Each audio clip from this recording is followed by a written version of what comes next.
No fim de 1989, o Peru tinha um candidato favorito para as eleições presidenciais do ano seguinte. Tratava-se de Mário Vargas Llosa. O famoso escritor era o favorito do povo para suceder o desastroso governo de Alan Garcia. As eleições seriam em abril de 1990, e assim, outra chance para Vladimir Montesinos realizar seu desejo mais carnal: tornar-se o principal assessor de um presidente, oferecer seu poder e absorver o dele. Ele sonhava com isso desde os anos 70, quando assessorou o general Mercado Jarrim, premier do governo Velasco Alvarado. Após 17 anos, ele não queria mais esperar.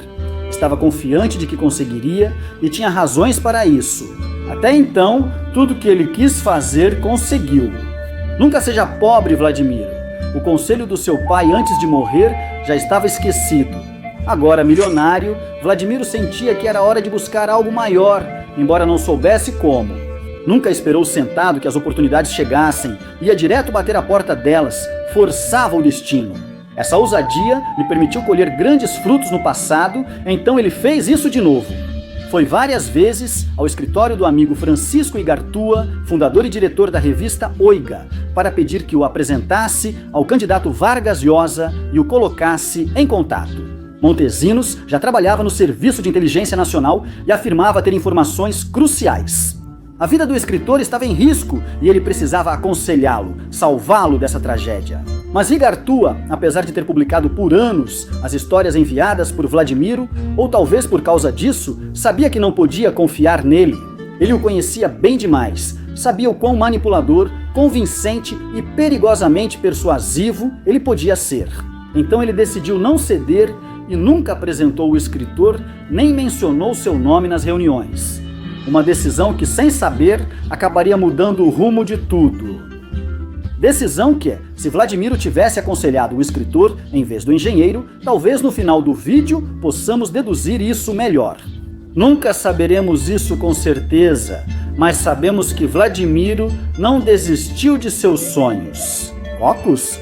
Meses depois, uma notícia voltaria a reacender sua esperança. Mário Vargas Llosa não estava sozinho na disputa como sugeriam as pesquisas. Um outsider havia surgido. Tratava-se de um candidato de ascendência japonesa que acabara de surpreender nas eleições. Não apenas por ocupar o segundo lugar, mas também por ficar a apenas 3,5 pontos do grande favorito, forçando assim um segundo turno. Alfredemo, sob Vargas Llosa, nem considerou o câmbio 90 uma ameaça séria. Estava mais preocupado com outros partidos e candidatos com maior estrutura, apoio e trajetória política, como o Aliança Popular Revolucionária Americana, o Partido Popular Cristiano ou a Esquerda Unida. A surpresa foi grande, mas Alfredemo sabia que tinha uma máquina política muito superior. Agiram rápido e logo começaram os ataques contra Fujimori. Logo acharam a forma ideal de causar dano real. Eram acusações de evasão fiscal por transações imobiliárias subvalorizadas, feitas pela construtora que ele tinha com sua esposa, Susana Iguchi. Ao que parece, eles não declaravam os rendimentos reais obtidos e alteravam o preço das propriedades com a intenção de pagar menos impostos do que o devido. Um crime ainda muito comum atualmente. Como para desmoralizar um candidato que usava a boa palavra honestidade como principal slogan de sua campanha e que prometia ser diferente dos políticos tradicionais. Fujimori sentiu um medo profundo, então perguntou ao seu assessor, Francisco Loaiza. Você não conhece algum advogado? Loaiza respondeu. Conheço um engenheiro. O nome dele é Vladimiro Montesinos e ele é nosso contato mais próximo no Centro de Inteligência Militar. Francisco Loaiza, aquele velho amigo de Vladimiro, o mesmo que esteve com ele nos momentos mais difíceis e nas maiores ascensões. Loaiza contou a Fujimori que trabalhava com ele desde Mercado Jarrim e que foi colocado no Serviço de Inteligência Nacional por ele mesmo. Montesinos também assessorava os procuradores Pedro Mendes e Negri Luna, além de ter ligações diretas com o judiciário. Recentemente ele defendeu o general Valdívia Dueñas, acusado pelo massacre de Caiara, que resultou em 30 mortes. Apesar de organismos internacionais de direitos humanos, ele venceu o caso. Isso sim, ele era um ex-capitão do exército expulso por acusações de traição à pátria. Apesar de seu caso ter sido arquivado por falta de provas em decisão do Conselho Supremo de Justiça Militar que ele sempre carregava. Fujimori era naturalmente desconfiado, mas estava desesperado e sem opções. Nenhum advogado conhecido conseguiu ajudá-lo. Vladimiro preparou aquela reunião mais do que qualquer outra. Ele via aquilo como o início do destino que buscava e já estava pronto há dias. O problema que preocupava o candidato Fujimori já estava resolvido. Disse logo: esqueça o problema, engenheiro. Em 3 dias sai a resolução favorável. Melhor vamos nos concentrar na campanha. Depois disso, não parou de falar. Pegou documentos, delineou estratégias e apresentou várias propostas para usar o Centro de Inteligência Militar e fortalecer a campanha, enfraquecendo seu rival. Enquanto falava, Fujimori o olhava com desconfiança. Ficou tão desconfortável que precisou interrompê-lo bruscamente. Pediu para Loaiza ir para o lado e, em voz baixa, perguntou se o Dr. Montesinos era realmente uma pessoa séria. Ele está entusiasmado e um pouco nervoso, mas lhe garantiu que é sério. Eu o conheço, respondeu Loaiza. Voltaram à reunião e Fujimori retomou o único assunto que lhes interessava. Diga-me, quando vou ter a certeza de que o problema terá sido superado? Não passa de 3 dias, engenheiro, respondeu Vladimir, agora um pouco mais pausado. Em seguida, foi convidado a se retirar da reunião. Fujimori foi um pouco grosseiro com quem mais tarde se tornaria sua sombra, mas não conseguiu evitar. Vladimiro lhe pareceu abusado, atrapalhado, até um pouco inconveniente, exagerado em seu esforço para ser persuasivo. No entanto, essas primeiras impressões se dissipariam no 3º dia, quando Vladimiro apareceu com um papel na mão. Uma resolução fiscal desfez as acusações, algo antes considerado impossível. As principais testemunhas mudaram. Não dias, não de 3. Nem eu também fui. Foi um fracasso ruim. Não consegui ouvir o diretor turco. Não consegui o meu. Primeira levante pela primeira vez. Levante ouro, mãe, bem a tempo, a poucas semanas do 2º turno. O ambiente então ficou mais íntimo.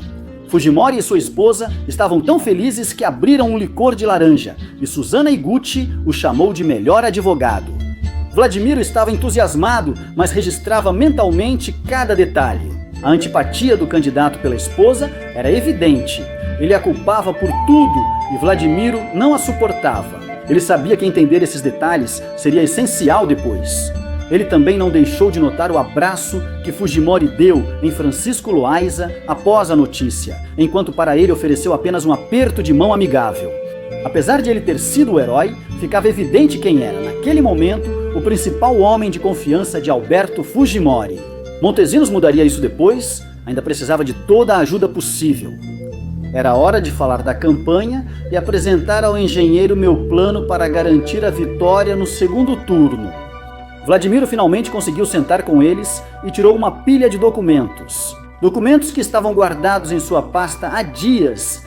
Eram transcrições de conversas importantes entre os ativistas de Vargas Llosa. Ligações telefônicas obtidas graças a semanas de monitoramento e interceptação, graças ao poder que lhe era concedido pelo Serviço de Inteligência Nacional. Nelas, os membros do Fredemo agiam desesperados. A melhor estratégia para derrubar a candidatura de Fujimori, a quem se referiam como o chinês. Entre os documentos, havia uma carta manuscrita do então presidente Alan Garcia Pérez, com conselhos para o 2º turno. Sua antipatia visceral por Vargas Llosa era conhecida e ele faria tudo ao seu alcance para vê-lo perder. Assim, autorizou Edwin Dias, o chefe do Serviço de Inteligência Nacional, também conhecido como Kuchara, a ajudar o engenheiro no que fosse necessário, e toda a ajuda seria canalizada através de Vladimiro Montesinos. Para Fujimori parecia ideal. Ele evitava contato direto com um chefe do Serviço de Inteligência Nacional próximo ao governo de Alan Garcia, que lhe oferecia apoio inesperado. Ele autorizou escutas telefônicas e forneceu informações, veículos e seguranças.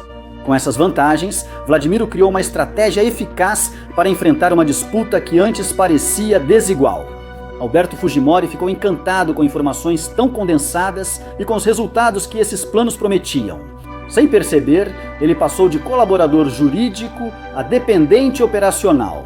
A partir desse momento, Montesinos, Fujimori e Loayza começaram a se reunir diariamente no apartamento do candidato a partir das 23h, até 4 ou 5 da manhã. Na primeira noite, enquanto a cidade dormia, os três debatiam as linhas iniciais do contra-ataque.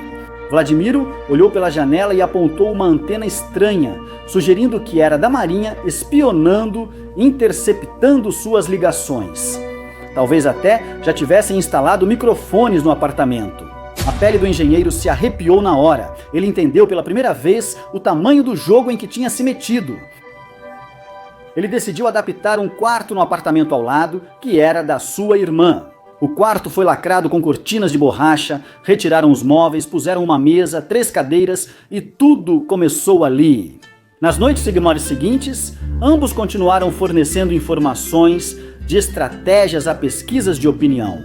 Explorando a fascinação de Fujimori pelos números e a ansiedade gerada por teorias da conspiração, Montesinos sabia quais botões apertar. Ele achou que o ideal, por precaução, seria que apenas os três participassem dessas reuniões secretas daqui para frente. Agentes externos poderiam ser subornados pelo inimigo para colocar um transmissor no bolso ou instalar microfones minúsculos. Esse tipo de afirmação sempre causava o efeito desejado no engenheiro. Vladimiro logo percebeu que esse era o caminho e continuou indo cada vez mais longe. Parecia querer influenciar cada pensamento, cada medo, cada decisão, até mesmo por momentos tomava conta da conversa. Numa madrugada, saindo do apartamento, Francisco perguntou: "Você corre demais? Você demonstra desespero em querer controlar tudo? Não o pressione, não vê que com tanta informação você só gera ansiedade nele?" Vladimiro respondeu de imediato: "O chinês está na rua, você não percebe? Já viu como ele fala e se veste? Já viu a mãe dele e como eles vivem? Se os militares perceberem o que ele realmente é, podem pensar em dar um golpe. Você precisa convencê-lo de que podemos formar um governo com apoio das Forças Armadas." O ex-capitão de Arequipa já sabia o que viria depois. Ele tinha passado noites demais pensando nisso, traçando mapas mentais, projetando cenários, se emocionando com as possibilidades, com todas aquelas portas que finalmente se abririam. Agora ele vivia exaltado. Sua mente ia se enchendo de planos que a consumiam cada vez mais. Ele estava convencido de que Fujimori venceria as eleições com sua ajuda e que finalmente poderia absorver o verdadeiro poder, o controle absoluto sobre as pessoas e as instituições. A partir disso, ganhar muito mais dinheiro. "Aqui dá para fazer muita grana", disse ele a Francisco Loayza. Era agora ou nunca. Ele sabia e talvez não teria outra chance assim. Vencer as eleições era essencial, mas também era crucial ganhar a total confiança do engenheiro para depois controlá-lo e guiá-lo. Estava no caminho certo, já fazia parte do círculo íntimo e Fujimori o respeitava e reconhecia suas capacidades. O momento de avançar chegou e ele planejou uma jogada ousada, algo que já havia feito antes. Desta vez, ele precisava do apoio do Conselho de Inteligência Nacional, que por ordem de Alan Garcia estava totalmente disposto a ajudar. Então ele executou seu plano.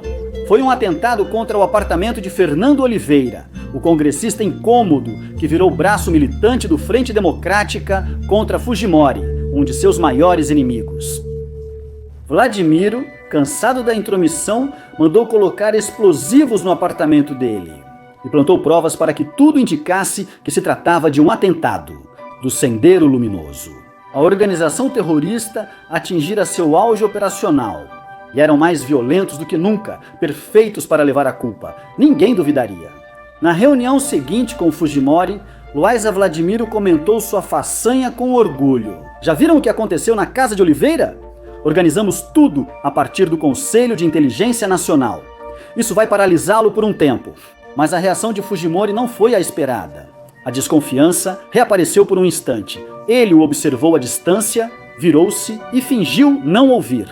Seu desconforto foi evidente. Ele não queria se envolver em coisas que pudessem afetar sua campanha, muito menos se fossem atos violentos, ou, em todo caso, não queria saber. Ao final dessa reunião, Francisco Loayza repreendeu Montesinos. Tamanha impertinência? Vladimiro o ouvia e ficava calado, mas no fundo já estava cansado das atitudes do seu amigo. Sempre pessimista, sempre estraga prazeres, freando constantemente suas iniciativas e seu ânimo, lembrando-o de seus limites. Quando ele não era nenhum novato, sabia como jogar essas partidas. É verdade que às vezes cometia erros, mas tinha um plano perfeito e dentro dele já não havia mais lugar para Loaísa. Talvez seu companheiro mais importante nessa jornada, mas logo ele não precisaria mais dele. Isso viria depois.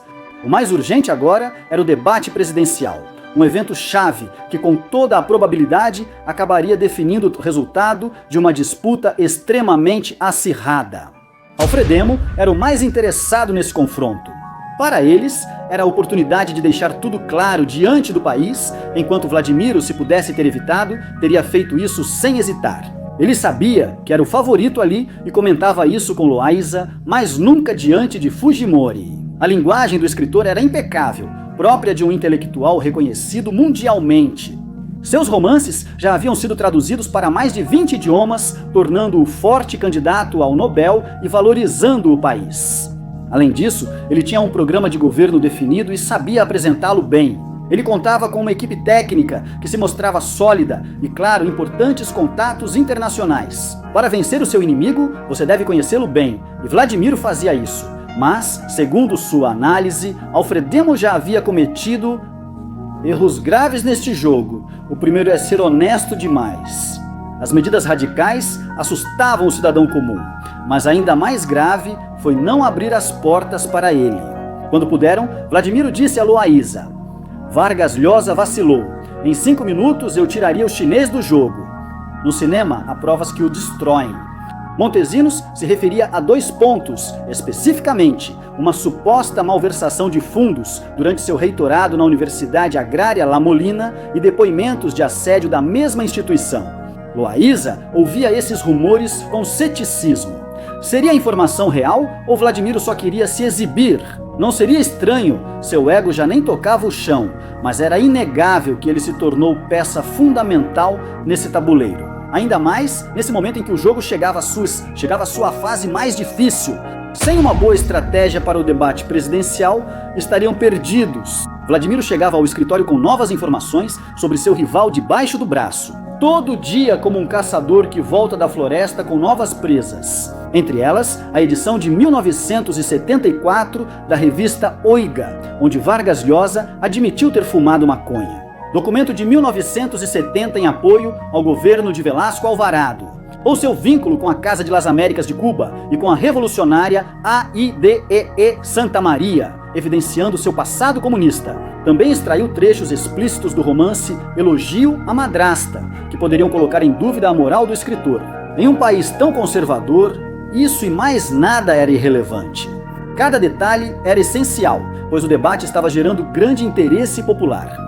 E todos os meios de comunicação já tinham tomado partido pelo mesmo lado e escolhido o vencedor. Antes mesmo da disputa, Fujimori já era um alvo fácil, sem plano de governo, equipe técnica ou experiência. Se não encontrasse uma forma de equilibrar o jogo, o debate o esmagaria. Então, propuseram dividir que não fosse um único evento, mas sim 3, um dedicado à educação, outro à saúde e o terceiro. Os 3 concordaram que seria o melhor.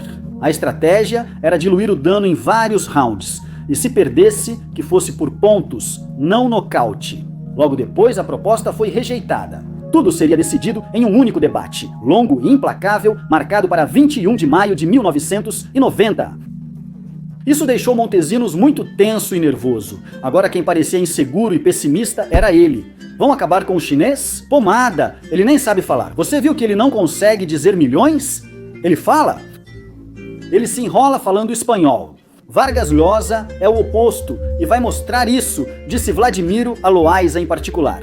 Também oriente como ele deve se vestir, pois esse chinês pode aparecer de terno azul claro e meias brancas, já que não tem bom gosto. É importante dar esse tipo de orientação, certo? Tem mais confiança? O debate começou e Vargas Llosa começou destacando seus pontos mais fortes. Ele tinha o plano, as equipes e os melhores contatos internacionais. Seu plano foi recorrer à lógica, apelar à razão, tentar com uma linguagem técnica, abrir os olhos do coletivo para aquilo que deveria ser óbvio para todos. Ele era a melhor escolha e apresentou sua proposta de forma clara e honesta, olhando para as câmeras sem ler, mostrando a verdade. O Peru precisava de um choque econômico para conter a hiperinflação, eliminando subsídios, liberando preços e adotando ajustes drásticos. Seriam duros no início, mas essenciais para recuperar o país. Vladimiro comemorava desde o Centro de Inteligência Militar algo imprudente. Ele sabia que a maioria dos eleitores reagia mais a emoções do que a conceitos ou teorias. Por isso Fujimori apostaria em jogar nesse terreno. Era preciso ser calculista e populista, próximo e sensível ao povo para não assustá-lo. Ao revisar suas anotações, afirmou ser contra o choque e que a economia poderia se estabilizar sem medidas drásticas. Seu discurso não tinha profundidade, mas tinha intenção. Citou camponês, operário, mães solteiras e jovens sem oportunidades, mostrando compreensão pelo sofrimento diário. O plano não era propor ideias, mas sim tocar nas feridas para se conectar com o povo. Enquanto fazia isso, atacava a figura elitista do adversário em cada intervenção. Para começar, ele não o chamava de Vargas Llosa como todos, mas sim de Mário Vargas para tirar o poder do seu nome, enquanto ignorava suas propostas. Nos momentos decisivos, aplicar os golpes ensaiados, assim como o escritor que fazia isso eficazmente. A disputa foi difícil, como esperado, mas o chinês reservou uma surpresa final para sua última intervenção da noite, quando não haveria mais direito de resposta. No momento certo, ele anunciou que tinha uma denúncia muito grave a fazer, uma que colocaria em xeque a honestidade de seu oponente. Ele mostrou uma capa do jornal Hoje, cuja manchete dizia que Mário Vargas Llosa venceu o debate desde o primeiro round, mesmo antes de terminar. E ele sabia que 500 mil cópias já tinham sido impressas para serem distribuídas na manhã seguinte, questionou a moral do escritor e do jornalismo do país. O Fredemo tinha a imprensa comprada.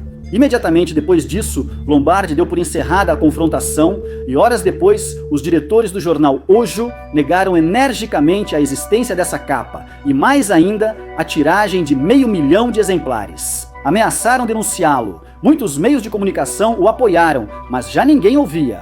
Cada um lembraria apenas do que viu enquanto prestava atenção. A jogada completa saiu exatamente como Montesinos havia calculado, exatamente como sua intuição havia lhe dito. Após o debate, Fujimori tornou-se imparável e favorito nas pesquisas. Em 10 de junho de 1990, isso se confirmou com um resultado esmagador. 62,4% para Alberto Fujimori e 37,6% para Mário Vargas Llosa. O chinês era o novo presidente do Peru. Naquela noite, Fujimori celebrou sua vitória no Lung Fung, seu chifa favorito. Uma cena a qual, claro, Vladimiro não pôde comparecer. Sua condição de colaborador era extremamente clandestina e precisava ser mantida assim. Seu poder não podia ter um rosto visível, mas sua necessidade de controlar tudo falou mais alto. Ele ligou para o presidente eleito e avisou que informações confiáveis acabaram de chegar ao cinema. O chefe do restaurante foi subornado para envenená-lo. Por isso, Fujimori não provou um só bocado naquela celebração, algo que todos notaram sem entender o motivo. Por que Vladimiro brindou em segredo por essa mentira, para que essa pequena manipulação fosse apenas o começo de tantas outras? Ele não era muito fã de álcool, mas naquela noite havia motivos de sobra para comemorar. Finalmente, ele havia chegado ao topo e precisava compartilhar isso com seus aliados mais importantes. Naquela noite, ele fez várias ligações, incluindo uma para a família Escobar na Colômbia, Osito. O irmão mais velho de Paulo foi quem atendeu e ouviu uma voz do outro lado que, eufórica, dizia: "Ganhamos, já somos presidentes." Nos dias seguintes, Vladimiro não se separou de Fujimori e deu um jeito de ter reuniões a sós com ele. Após romper com o trio original, essencial na campanha, era hora de executar o plano real. Esse tinha várias fases, e para chegar à primeira, ele precisava usar uma de suas armas favoritas: a intriga. Seria eficaz com um homem desconfiado, como Alberto Fujimori, propenso a ver inimigos. Diariamente, ele apresentava teorias mais avançadas sobre conspirações militares para impedir sua chegada ao poder. Generais como Jaime Salinas, Juan Fernandes e Luiz Polar teriam acesso a informações confidenciais e executaram um plano. Por coincidência, eram todos eles amigos de Francisco Loaiza, próximos e queridos colegas de turma. De onde estariam tirando tanta informação? Ele não falou diretamente, mas sugeriu a ideia ao presidente Francisco Loayza, seu porta-voz e conselheiro de confiança. Será que ele estava traindo? As evidências apontavam que sim. Para aumentar a dúvida, Vladimiro espalhou a intriga entre os Fujimori, mas não seria fácil. Loayza tinha total confiança dela e acabara de cumprir uma missão crucial. Ele conseguiu fundos para sua viagem ao Japão e aos Estados Unidos, que visava fortalecer laços econômicos com ambos. Antes de assumir o cargo, Fujimori não tirou conclusões precipitadas, agradeceu a Loayza e foi primeiro aos Estados Unidos. Na manhã seguinte, Vladimiro iniciou a segunda fase do plano. Ele chegou ao escritório de Loayza com o rosto transtornado e um relatório de inteligência. Preocupado, ele garantiu ao amigo que sua vida estava em risco, segundo as informações da Marinha. Ele já estava na mira deles como represália por aqueles tensos confrontos que haviam tido durante a campanha. Então ele sugeriu que fosse imediatamente para os Estados Unidos. Não havia motivo para preocupação. Ele já usou suas influências na embaixada e conseguiu o visto rapidamente. Seria apenas por alguns dias, até o presidente voltar, assumir o comando e garantir sua segurança para que ele retornasse. Loayza, assustado pela própria vida, pegou o primeiro avião e quando Fujimori voltou do Japão, Vladimiro já tinha toda uma história montada. Ele disse que Loayza, seu assessor principal, aproveitou sua ausência para ir aos Estados Unidos da América e se reunir com Maurício Arbulu e outros, fechando um negócio lucrativo. Vladimiro não espalhava boatos sem fundamento. Ele sempre os apoiava com documentos e provas, tornando tudo crível e inquestionável.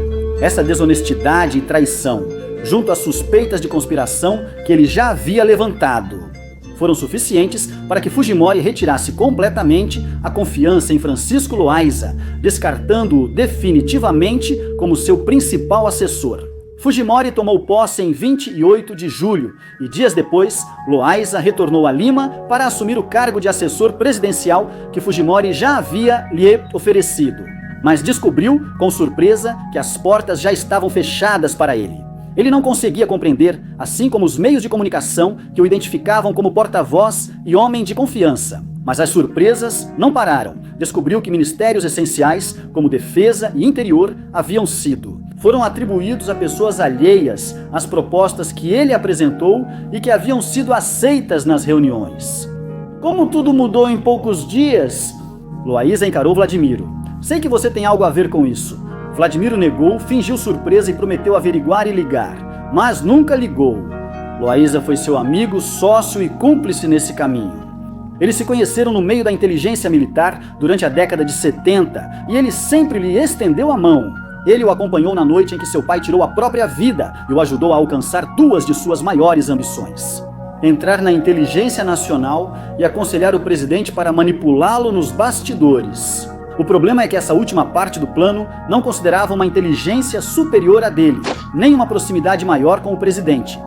Eles venceram esse jogo juntos, mas agora era outro nível. Seu amigo seria só um estorvo, um risco, um possível inimigo. E só havia uma solução para esse problema: eliminá-lo antes que fosse tarde demais. De quebra, ocupar o seu lugar. Com o caminho livre, Vladimiro tratou de impressionar o presidente. Com vasta experiência em inteligência militar e profundo conhecimento sobre o funcionamento das Forças Armadas do Peru, Fujimori passou a acreditar que o ideal era se cercar de uma cúpula militar sob os cuidados de Vladimiro. Uma rede de proteção que lhe assegurasse o poder e o blindasse diante da crescente lista de ameaças e conspirações. Fujimori estava assustado não só pelo que Montesinos lhe dizia, mas também pelo que estava prestes a fazer. Na noite de 8 de agosto de 1900, e 90 e poucos dias após a posse, o ministro da Economia, Juan Carlos Hurtado, Miller apareceu em cadeia nacional para emitir uma mensagem breve, direta e devastadora. Um dos anúncios mais marcantes da economia peruana. Disse que a lata de leite passaria de 120 mil para 330 mil intis e o pão francês de 9 mil para 25 mil. Os subsídios para produtos básicos acabariam, os preços seriam liberados e serviços como eletricidade, água e telefonia teriam grandes aumentos. Haveria também reforma tributária para elevar a arrecadação e unificar a taxa de câmbio. Fujimori fez exatamente o que prometeu não fazer e jurou ser desnecessário, mas não teve escolha. A realidade lhe deu apenas uma opção. Ele percebeu isso durante sua viagem aos Estados Unidos da América, em reuniões com o Fundo Monetário Internacional, Banco Mundial e Banco Interamericano de Desenvolvimento. Tudo sob orientação de Hernando de Soto, figura-chave nessa etapa, como esperado. O caos tomou conta do país. Vladimir não sabia muito de economia, mas viu que fortalecer as Forças Armadas era prioridade. Dias depois, ele foi ao gabinete do ministro da Defesa, Jorge Torres Aziego, seu tio materno, que ele próprio escolhera. Um detalhe que ninguém suspeitava naquele momento. Com absoluta frieza, ele entregou ao tio um papel que indicava quais militares deveriam ser removidos. Chefes da Marinha e Força Aérea foram convidados a se aposentar sem cerimônia. Eles tinham sido partidários de Vargas Llosa e sua lealdade ao novo presidente era altamente questionável. Removeu o chefe de inteligência do Exército e selecionou cuidadosamente diretores de migrações, polícia fiscal, contribuições, depois Superintendência Nacional de Administração Tributária, autoridades aduaneiras e outros funcionários-chave. Também procurou dizimar as forças policiais que o governo de Alan Garcia havia fortalecido com o propósito de transformá-las em um contrapeso ao poder militar. Então, cerca de 150 oficiais superiores da polícia foram destituídos. Muitas coisas aconteceram em menos de 2 semanas. O ritmo era implacável. Comandantes militares demonstraram desconfiança e descontentamento com a situação. Os mais insatisfeitos e relutantes em obedecer foram considerados inimigos do governo e removidos individualmente. Logo, todos entenderam o real poder acumulado pelo ex-capitão, expulso do exército em 1976 com desonra. Preso por acusações de traição à pátria e quase condenado à pena de morte por motivo desconhecido, ele assumiu o controle total. Os militares pragmáticos aceitaram seu comando. As peças pareciam começar a se encaixar nesse grande tabuleiro que Vladimiro havia construído, até que ele se deparou com uma parede de concreto chamada Poder Legislativo. O Congresso da República, ainda com maioria opositora, resistia ao avanço do novo regime. Era um muro resistente, mas com rachaduras por onde o poder de Vladimiro se infiltrava como fumaça. Assim, em 1991, Fujimori proclamou uma avalanche de decretos legislativos, 126 no total publicados com poucos dias de diferença. Uma enxurrada sem pausa que a oposição batizou de decretos-bomba, em referência irônica ao que acontecia quase diariamente no país por causa do terrorismo. Esses decretos abordavam 3 frentes principais: emprego, promoção do investimento privado e pacificação. Havia muito da proposta econômica de Mário Vargas. Deus neles. Isso agradou o setor empresarial peruano, mas irritou a oposição parlamentar, devido principalmente aos decretos relacionados com a pacificação, já que não eram apenas decretos, mas instrumentos de controle. A maioria deles buscava aumentar consideravelmente os poderes do Serviço de Inteligência Nacional e dos comandos militares, criando um novo sistema de defesa que seria dominado por um novo órgão supremo, chamado Conselho de Defesa Nacional, liderado pelo presidente Fujimori e integrado pelas Forças Armadas, pelo ministro do Interior, pelo ministro da Defesa e, é claro, pelo Serviço de Inteligência Nacional. Agora, ela absorveria todos os outros serviços de inteligência do Estado que deveriam lhe reportar tudo a partir daquela data.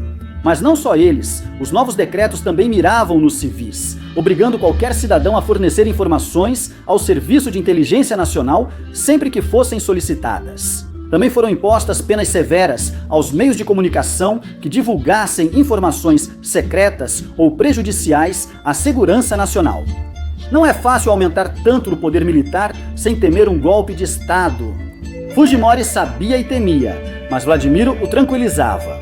Tudo estaria sob controle, ele tinha uma manobra em mente que traria grandes resultados. Tudo começava com um novo decreto. Este acabava com o sistema tradicional de promoção nas Forças Armadas do Peru.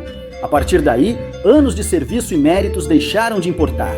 O presidente da República poderia nomear diretamente os comandantes gerais de cada ramo militar. Isso permitiu a Montesinos, movimento que era o mais importante de todos, a nomeação do general Nicolás de Bari Hermosa Rios como comandante-geral do Exército, uma decisão inesperada que gerou murmúrios e tensões dentro da instituição. Na sucessão, 2 homens tinham mais formação, trajetória e respeito entre os pares. No sistema anterior, teriam disputado legitimamente o cargo, mas foram obrigados a se aposentar cedo. Enquanto Hermosa Rios estava longe de ser uma figura de destaque dentro do exército peruano, pelo menos 6 colegas de sua mesma turma o superavam amplamente em méritos. Montesinos aplicou o mesmo raciocínio ao nomear Júlio Salazar Monroe chefe do Serviço de Inteligência Nacional. Ambos tinham algo importante em comum. Jamais teriam alcançado esses cargos por mérito próprio, e eles sabiam disso. Essa certeza faria com que Vladimir se tornasse seu superior direto, seu criador, seu manipulador. Ele não precisava das pessoas mais capacitadas liderando esses cargos-chave, já que essas, mais cedo ou mais tarde, decidiriam, imporiam experiência e critério, prejudicando os planos. O ideal seria criar soldados fiéis, que lhe devessem tudo, principalmente obediência. Vladimir começava a sucumbir à sua própria megalomania e a sentir a adrenalina desse poder absoluto com o qual tanto sonhara. Seu ego crescia desmedidamente e com ele a violência de suas decisões. A confirmação mais dura disso veio logo depois, em novembro de 1991. Em uma vingança sob operações secretas, 15 pessoas morreram, entre elas uma criança de 8 anos, um massacre que marcou para sempre a memória de um país e que todos conhecemos como Barrios Altos. Mas enfim, essa é outra longa e triste história, comenta. Se você gostaria de vê-la neste canal e se está gostando do vídeo, não se esqueça de deixar o like, compartilhar e se inscrever, já que nesse mesmo ano de 91, Vladimir também aproveitaria para estender seus tentáculos dentro do mundo do narcotráfico, encontrando um aliado-chave chamado Demétrio Chaves Penha, mais conhecido como Vaticano. Anos depois, acabei revelando tudo, até detalhes pessoais e perturbadores. Vou publicar uma história interessante junto com este vídeo, exclusiva para membros do canal. Se você quiser assistir e de quebra apoiar para que eu traga mais conteúdos como este, te convido também a se tornar membro desta comunidade. Montesinos já tinha alterado as regras para ganhar o jogo. Nada seria possível se o poder legislativo continuasse interrompendo seu governo. Era uma muralha institucional que bloqueava seus planos. O melhor seria derrubá-la, dissolvê-la. Ele ficou pensando nessa ideia por muito tempo, até que ela se transformou em uma obsessão para ele, mas entendia sua magnitude. Ele sabia que estava preparando o maior golpe de sua vida até aquele momento e precisava validá-lo com pessoas que entendessem do assunto e em quem pudesse confiar. Então ele ligou para seu velho amigo Francisco Loaiza, cuja opinião sempre considerou relevante. Apesar da traição de quase um ano atrás, Loaiza aceitou se reunir com a equipe. Por curiosidade, Vladimiro foi à reunião escoltado por equipe de segurança com motos, carros, caminhonetes 4x4 e viaturas policiais. Um desnecessário desfile de poder mostrava no que ele se transformou. Sentou-se com Loaiza, garantiu que não queria traí-lo e disse que era necessário. Pediu para voltar. Ele ocupava um papel estratégico no Centro de Inteligência Militar, analisando e comentando notícias para o presidente Fujimori diariamente. Afirmou que ninguém fazia melhor que ele. Com o tempo, Fujimori perceberia o esforço e esclareceria o mal-entendido, recuperando seu lugar? É hora de executar o projeto. O chinês é totalmente maleável e garante que não age sem meu consentimento.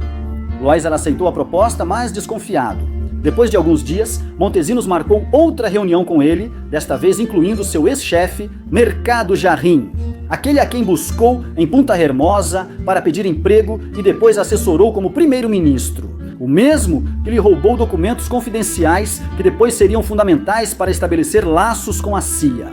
O mesmo que poderia ter acabado afundando-o na prisão, reafirmando as acusações de traição à pátria que pesavam sobre ele. Mas decidiu não fazer isso.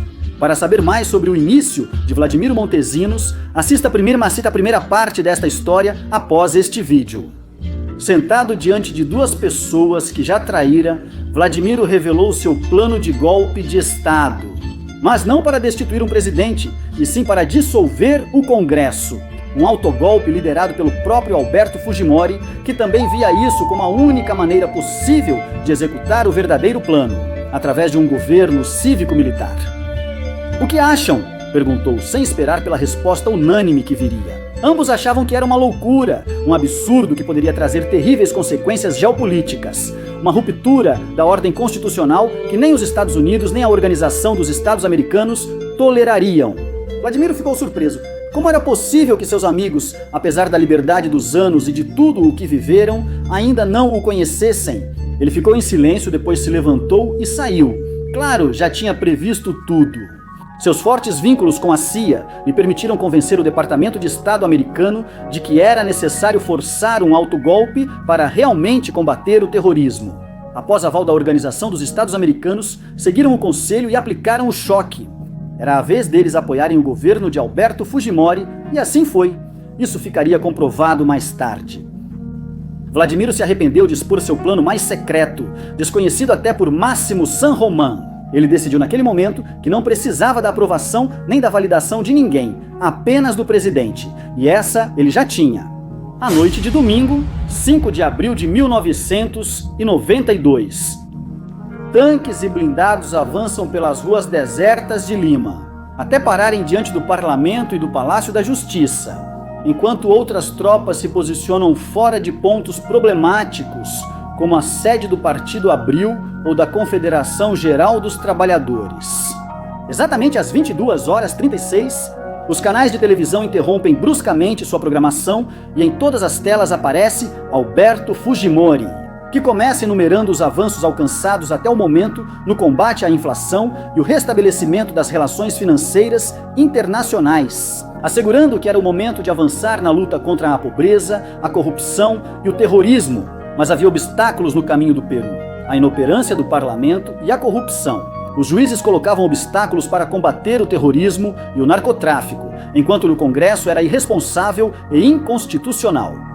Por isso, ele se via obrigado a tomar medidas transcendentes: dissolver momentaneamente o Congresso da República e reorganizar totalmente o Poder Judiciário, o Conselho Nacional da Magistratura, o Tribunal de Garantias Constitucionais e o Ministério Público. Para garantir justiça honesta e eficiente, a nova administração se chamaria Governo de Emergência e Reconstrução Nacional. Assim que a mensagem termina, soldados armados tomam as estações de rádio e televisão uma por uma, enquanto as gráficas dos principais jornais são imediatamente ocupadas e censuradas. Ao mesmo tempo, o comandante-geral do exército peruano, o general Nicolás de Barria Hermosa, transmite um comunicado enérgico, expressando sua lealdade absoluta ao presidente Fujimori e o total apoio das Forças Armadas à sua decisão. Vladimiro sorri atrás da câmera sem que ninguém possa vê-lo. Finalmente, ele conseguiu. O poder absoluto é completamente dele. Se você gostou do vídeo, te convido a compartilhá-lo com amigos. É a melhor forma de ajudar o canal e promover mais conteúdo como este. E se você quiser ver como essa história continua, me avise nos comentários. Nos vemos no próximo. Tchau!